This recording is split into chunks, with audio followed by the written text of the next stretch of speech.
서점에서 제가 누군가에게 줄 책을 고르다가 우연히 발견한 책이 있었는데요. 멈춤이라는 제목의 책이었습니다. 책 표지에는 이런 내용이 적혀 있었습니다. 고요한 멈춤의 시간으로의 초대, 작은 바이러스로 인해 우리가 가던 길을 멈추어야만 하는 이때에 우리가 절실히 찾아야 하는 것은 무엇인가? 21년 1월이었으니 코로나로 인해서 모든 것이 멈춘 지 1년쯤 되었을 때 나왔던 책이었습니다. 저자는 우리 신앙인들이 나침반과 같다는 표현을 책 안에서 했는데요. 북쪽의 바늘을 고정하려는 가운데에서도 계속 진동하고 있는 나침반의 바늘처럼 예수님께 시선을 고정하려는 우리도 수시로 환경과 상황에 흔들리고 또 관계로부터 오는 그런 갈등에 의해 흔들리고 수많은 외적인 요인들로 쉽게 흔들린다는 그런 내용을 보았습니다. 저자는 이 멈춤이라는 책을 통해서 우리가 예수님 한 분을 바라보기 위해 그리고 외적인 요인들로부터 흔들리지 않기 위해서 우리에게 멈춤의 시간이 필요하다고 이야기하고 있었습니다. 책을 보면서 저도 스스로 하나님 앞에서 나를 얼마나 돌아보면서 살았을까, 그리고 하나님께서 원하시는 기도를 나는 얼마나 드려왔을까, 그리고 나의 말과 나의 삶이 하나님께서 원하시는 대로 가고 있는 것일까, 이렇게 생각해 보게 되었습니다. 포스트 코로나를 꽤 오랜 시간 보내온 우리의 2년, 3년 정도의 시간들을 잠시 돌아보면 기존대로 걸어왔던 걸음이 멈춰진 듯 했지만 우리는 코로나와 함께하는 이 현실에 금방 적응을 했고 이전에 해오던 것, 그리고 코로나로 인해서 새롭게 시도하게 된 것, 그리고 이 둘을 절충해서 해야 하는 것들을 어느덧 우리들의 삶 속에서 계속해서 이어나가고 있습니다. 길다면 길겠지만 사실은 짧은 2년과 3년의 이 시간 동안 수시로 바뀌는 그런 상황 속에서 우리는 해야 할 일들을 잘 해내고 있는 것 같아 보이지만 잠시 멈추어 서서 우리의 마음, 우리의 영혼도 충분히 함께 잘 가고 있는지 생각해 봐야 할 것 같습니다. 오늘 본문 말씀은 갈멜산에서 위대한 승리를 이룬 직후의 엘리야의 이야기인데요. 아합이 엘리야가 갈멜산에서 행한 일을 이세벨에게 알리면서 이 19장의 내용이 시작이 됩니다. 앞선 18장의 이 엘리야는 바알과 아세라의 선지자들 850명과 대결해서 이기는 전무후무한 그러한 기적을 일으킨 사람이었습니다. 이 일로 엘리야는 이스라엘에서 후대까지 엄청난 명성을 지니게 되는데요. 이러한 대단한 일을 이룬 엘리야에게 뜻밖의 일이 벌어지게 됩니다. 당시 악녀라고 불렸던 이 이세벨은 사신을 보내어서 다음 날 엘리야를 죽이겠다고 위협하게 됩니다. 엘리야는 이세벨의 협박과 이 압력을 이기지 못하고 유대 광야로 도망을 가게 되는데 브엘세바에 그의 사환을 머물게 하고 자신은 광야로 더 들어가서 로뎀 나무 아래에 쉬게 됩니다. 갈멜산에서의 엄청난 영적인 승리를 거둔 뒤였는데도 이스라엘 자신이 선지자로서 바라는 영적인 변화가 일어나기는커녕 자신의 생명이 이렇게 위태롭게 되자 엘리야는 크게 좌절하고 낙심하게 됩니다. 함께 4절의 말씀을 읽겠습니다. 자기 자신은 광야로 들어가 하루길쯤 가서 한 로뎀 나무 아래에 앉아서 자기가 죽기를 원하여 이르되 여호와여 넉넉하오니 지금 내 생명을 거두시옵소서. 나는 내 조상들보다 낫지 못하니이다 하고, 엘리야는 급기야 하나님께 자신의 생명을 거두어 달라고 기도하고 있습니다. 엘리야는 하나님의 계획 안에서 하나님의 놀라운 능력이 그를 통해 이루어졌음을 이렇게나 어마어마하게 경험했지만 완전하게 번아웃된 상태가 되었습니다. 여기에서 우리가 주목해야 하는 것은 우리가 몇 번을 영적으로 엄청난 승리를 거두었다고 해서 우리가 원하던 변화가 반드시 우리 눈앞에 펼쳐지는 것은 아니라는 것입니다. 하나님의 일을 하거나 또는 하나님의 사람으로서 이 세상을 살아갈 때 우리가 하나님의 뜻을 따르고 또 하나님의 일하심을 경험했다고 해서 그 다음으로 우리가 만나게 될 상황들이 우리의 기대와는 정반대의 그러한 일을 만나게 될 수도 있습니다. 이럴 때 우리는 좌절을 경험하게 되고 또 낙심하게 되기도 합니다. 하지만 그럼에도 불구하고 하나님께서 원하시는 것은 무엇일까요? 5절 말씀을 함께 읽겠습니다. 로뎀 나무 아래에 누워 자더니 천사가 그를 어루만지며 그에게 이르되 일어나서 먹으라 하는지라.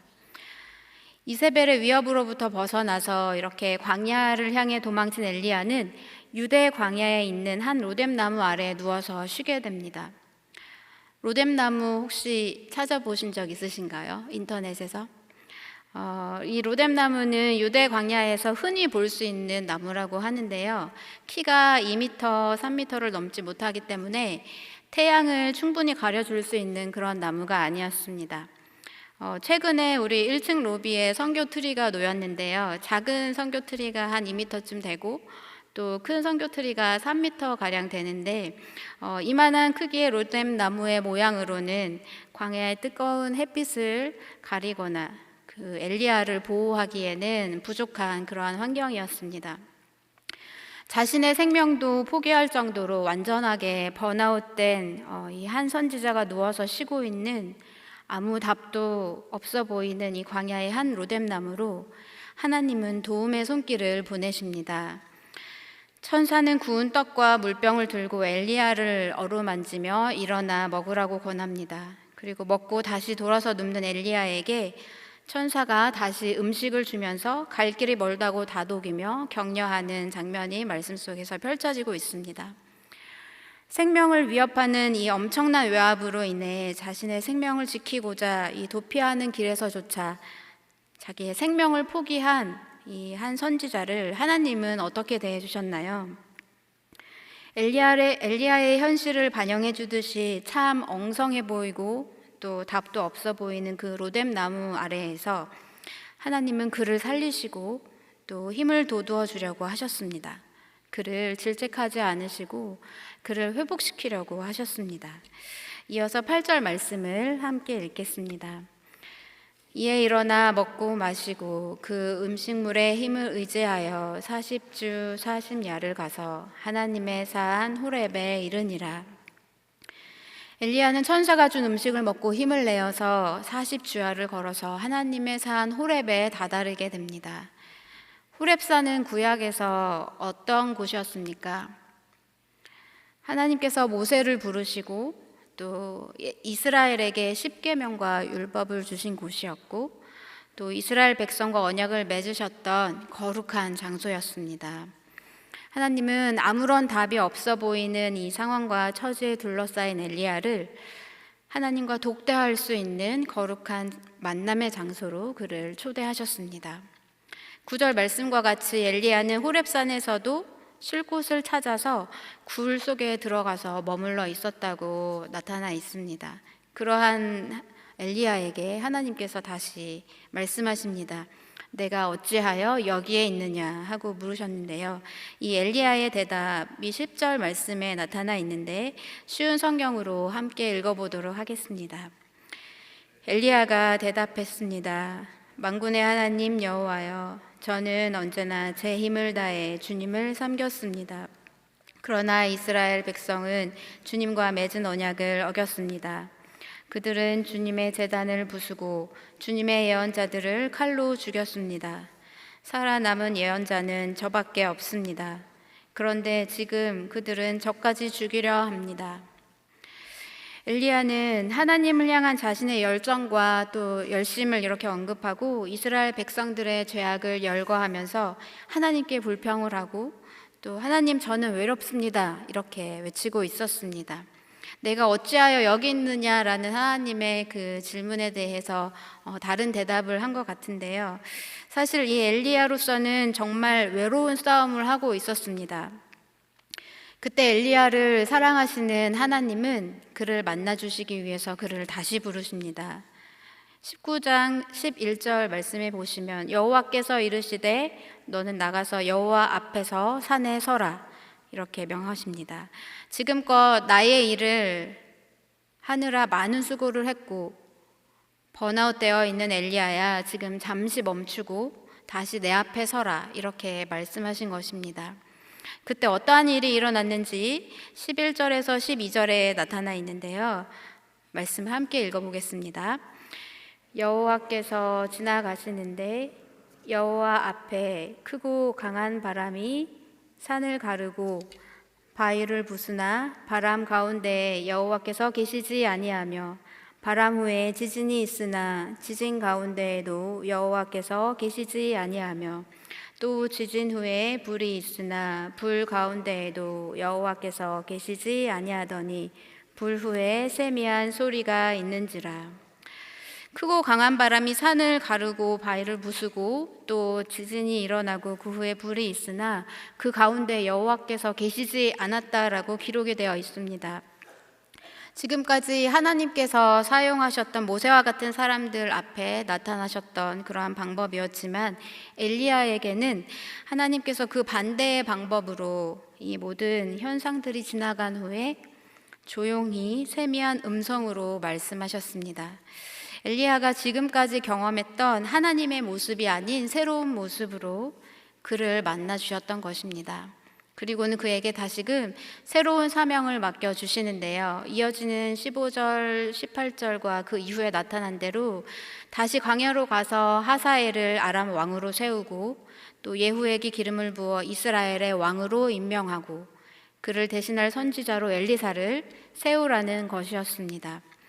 왕들과 새로운 선지자를 세우는 매우 중대한 임무를 하나님께서 그 타이밍에 엘리야에게 그 중대한 사명을 맡겨주셨던 것입니다. 자기의 생명을 내려놓고 가장 탈진한 상태로 이 모든 것을 포기한 채 멈추어 있던 이 엘리야에게 하나님은 일어날 힘을 새롭게 불어넣어 주시며 또 그분의 더 깊은 임재 가운데로 그를 부르셨고 또 새로운 사명을 주시면서 함께 할 동역자까지 허락해 주셨습니다. 외부의 강력한 이 압력을 피해서 더 이상 이스라엘의 선지자가 아닌 도망자로서 유대 광야의 한 로뎀나무 아래 머물렀던 이 엘리야의 현실은 어쩌면 그에게 강제적인 그런 현상일 수 있었으나 사실상 그 자리는 엘리야가 철저히 자신을 내려놓는 자리가 되었고 또 자기 비움의 자리가 되었습니다.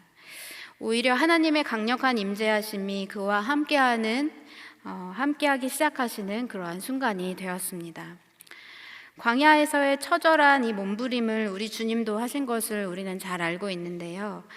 마가복음 1장 12절의 말씀을 함께 읽어보겠습니다. 성령이 곧 예수를 광야로 몰아내신지라. 예수님께서 성령으로 세례를 받으신 후에 성령 충만을 경험하신 우리 예수님을 광야로 몰아내셨다라고 표현하고 있습니다. 예수님께서 성령을 체험하신 이 장면에서는 특별하거나 또 놀라운 역사가 나타나지 않았습니다. 성령께서는 예수님이 이전에 계시지 않던 다른 곳, 광야로 인도하셨습니다. 예수님은 이 광야에서 40일간 멈춤의 시간을 가지셨는데요. 그리고 찾아온 이 시험을 철저하게 떨쳐내십니다. 돌을 빵으로 변화시키는 현실적인 행동을 통해 하나님의 아들이신 그분의 능력을 나타내 보이라는 요구를 받았을 때, 성전 꼭대기에서 뛰어내리라는 유혹을 받으셨을 때, 사탄에게 절하라고 시험을 받으셨을 때 예수님은 그와 같은 시험을 떨쳐내시고 말씀을 선포해야 할 자신의 사역에 더욱 집중하셨습니다. 40일간 예수님도 쉽지 않으셨을 것입니다. 그곳은 금식하는 자리였고 또 생존의 위협이 있었을 수 있었고 또 인간적인 모든 힘이 빠지고 극도의 고통을 경험하기도 하셨을 것이며 처절한 싸움을 해야만 하는 그러한 장소였을 것입니다. 하지만 예수님은 광야에서 나는 누구인가, 그리고 나는 무엇 때문에 존재하는가, 무엇을 위해 살 것인가, 그리고 나는 누구를 경배할 것인가를 더욱 명확하게 확인하시면서 더욱 단단하게 하나님께서 맡겨주신 그 사역을 붙들 수 있는 그러한 장소가 되었습니다. 제가 주님의 교회에 부임한 지 이제 겨우 만으로 3개월 반이 지났습니다. 우리 함께하는 부목회자분들 그리고 교육부 교육자분들을 보면 제가 이제 여러 교회들을 거쳐왔는데 상대적으로 많은 일들을 아주 묵묵히 열심히 하고 계십니다. 1월에는 연초여서 바빴고 또 2월에는 학기를 준비하느라고 바빴고 또 3월에는 모든 것이 이제 다 돌아가느라 굳이 서로 말을 하지 않아도 각자의 상황들이 어떨지 잘 알고 있습니다. 그래서 새벽에 기도를 할 때면 같이 하고 있는 분들을 위해서 기도를 하게 되는데요. 가끔 굵직굵직한 스케줄들이 이제 겹치게 되면 주체할 수 없는 시간에 이 쫓기는 어려움으로 이대로 괜찮을까 이런 생각이 들 때도 있습니다. 그래서 제가 스스로 벅차질 때면 함께하는 분들을 위해서 같이 기도하게 되는데요. 또 우리 주님의 교회에서 두 팔을 걷어붙이고 또 마치 바지 땅까지 접어 올리고 뛰는 듯한 느낌으로 이곳 저곳에서 봉사하시는 분들도 많이 계십니다. 대부분 하나의 분과에서만 봉사하시는 것이 아니라 여기에서도 하시고 또 저기에서도 봉사를 하시는 분들이 꽤 많이 계시는데요. 주일 같은 경우 제가 분명히 9시 시간대에 1층에서 뵀는데 조금 후에 지하 1층에도 계시고 3층에도 계시고 여기에도 저기에도 계시는 저분은 주님의 교회 성령님이 아닌가 이런 생각이 들 정도로 열심을 다해서 뛰어다니시는 분들이 많이 계십니다. 제 스스로가 지쳤다는 이런 생각이 들 때면 우리 같이 하는 교역자분들 그리고 보이는 곳에서 보이지 않는 곳에서 묵묵히 주의 일을 또 감당해내고 계시는 분들을 떠올리며 지치지 않도록 그리고 주의 일에 온전히 기쁨을 다해서 넉넉히 집중할 수 있도록 모든 상황을 주님 주장하여 주시기를 바랍니다. 이렇게 기도드리게 됩니다. 우리는 살아가면서 또 주의 일을 하면서 우리들 눈에 보이게 또는 보이지 않게 약하게든 강하게든 어려움을 만날 수밖에 없는데요. 내가 힘들었던 상황 그리고 내가 힘들었던 대상 그리고 나 스스로를 힘들게 하는 그런 내 자신의 모습까지도 내려놓고 우리도 하나님 앞에 멈춰서는 시간이 필요한 것 같습니다. 매년 한국의 트렌드를 분석하는 책이 있는데요. 그 책에서 2020년 대한민국 10대 트렌드 중 하나가 바로 무선 이어폰이라고 적혀 있었습니다. 외부 소음으로부터 차단을 위해 많은 사람들이 사무실에서 노이즈 캔슬링을 하고 있는데요. 이 작은 이어폰 하나가 사회 심리적으로 보호막 역할을 하고 있다고 분석하였습니다. 너무 많은 업무량과 또 바쁘게 돌아가는 일정 가운데에서 자기의 일들을 감당해내고 싶어서 자기를 지키고 싶은 심리가 담겨 있는 현상이라는 그런 내용이 있었습니다. 우리는 우리의 기쁨만이 아니라 다양한 외부의 압력들, 소리들, 그리고 어려움들로부터 신앙인으로서 우리의 마음을 지켜가는 방법을 터득해야만 합니다. 하나님은 우리가 그분의 일을 하면서 더 많은 일을 하며 실적을 남겨야 된다던가 그리고 남보다 더 빨리 나아가서 생산적이어야 한다고 생각하지는 않으실 것입니다. 우리는 매일의 우리에게 주어진 일상 속에서 또는 주기적으로 잠시라도 멈추어서 하나님께 시선을 깊이 둘 수 있는 나만의 광야에서 더욱 머물도록 노력해야 합니다. 우리에게 맡겨주신 사역들을 감당해 나가며 우리에게 맡겨주신 또 삶을 살아나갈 때 나의 현실 그리고 나의 입장, 나의 뜻에 집중하기보다는 하나님께 시선을 두는 연습을 우리는 매일 의도적으로 해나가야만 합니다. 완벽은 우리 몫이 아닙니다 라는 책이 있는데요. 제가 이 책에서 읽은 기억에 남는 내용을 소개해 드리겠습니다. 하나님은 너무 완벽한 사람, 너무 의로운 사람을 찾으시지 않으시고 자신의 마음을 돌아보며 빈 공간을 두고 하나님을 부르는 사람을 사용하신다. 불완전한 우리 스스로를 겸손히 인정하고 하나님께서 나를 통해 일하실 수 있도록 우리 안에 하나님이 계실 자리를 충분히 마련하는 것이 이 길을 가는 우리가 가장 우선적으로 해야 할 일이 아닌가 싶습니다. 그리고 이 일이 가장 기초적인 일이고 또 그만큼 중요한 일이며 가장 어려운 일인 것도 같습니다. 사랑하는 주님의 교회 성도 여러분, 엘리야가 멈추었던 이 로뎀 나무의 자리가 우리의 삶 가운데에서도 발견되어지기를 기도드립니다. 로뎀 나무 아래의 그 멈춤의 자리는 지금 이 시간 예배의 자리일 수도 있고 혹은 조용히 하나님과 교제하는 여러분만의 어떠한 시간 또 어떠한 장소일 수 있습니다. 그 자리는 시간과 공간의 제약을 받는 것도 아닙니다. 정신없이 바쁘게 살아가는 우리의 삶의 순간 속에서 하나님의 세미한 음성을 듣기 위해 언제든 멈출 수 있는 그러한 자리입니다.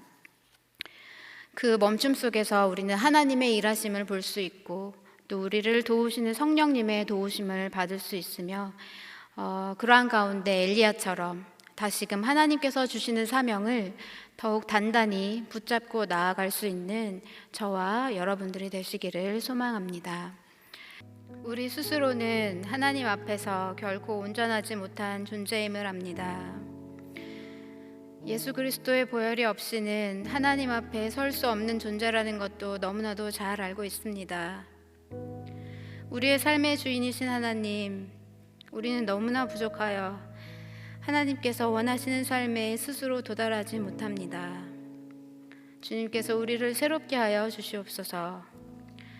우리들 앞에 놓여진 그리스도인으로서의 삶과 사역들을 감당해 나갈 때 하나님 앞에 멈추어 서서 세미한 하나님의 음성에 귀 기울이게 하여 주시고 우리의 삶과 사역의 자리가 주님께서 온전하게 일하시는 복된 자리가 되도록 주님께서 기뻐 받으시는 예배의 자리가 되도록 인도해 주시옵소서. 예수 그리스도의 이름으로 기도드립니다. 아멘. 함께